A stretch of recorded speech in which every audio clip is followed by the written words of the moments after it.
আসসালামু আলাইকুম রহমতুল্লাহ বরকাত আলহামদুলিল্লাহ ওসলাত ওসালাম আলাম আল্লাহ নবী আবাহদা আম্মাবাদ। সুপ্রিয় দর্শক, মানাহেল টিভির পক্ষ থেকে আপনাদেরকে স্বাগতম। আজকে আমি একটা বিষয় নিয়ে আলোচনা করব। বিষয়টি হলো তাহাজ্জুদের সময় তাহাজ্জুদ এবং তারাবি একসাথে আদায় করা।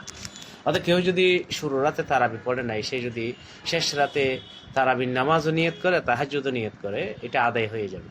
কেননা আসলে রমজানের মধ্যে রাতের শুরুতে হোক শেষে হোক সবই তাহাজ্জুদ, সবই তারাবি, এটাই বলা যেতে পারে। কারণ হাদিসের মধ্যে কিয়ামে রমজান বলা হয়েছে, এটা শুরুতে হোক শেষে হোক।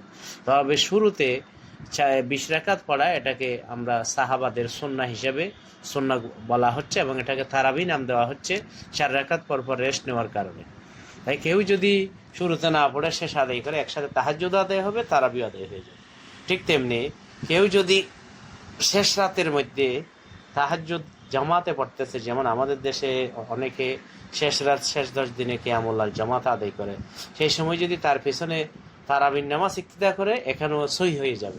কারণ একটাকে যদিও এটাকে আমরা তাহাজ্জুদ বলি, কিন্তু এটার মাধ্যমেও তারাবির হক আদায় হবে এবং তারাবির মাধ্যমেও তাহাজ্জুদের হক আদায় হয়ে যাবে।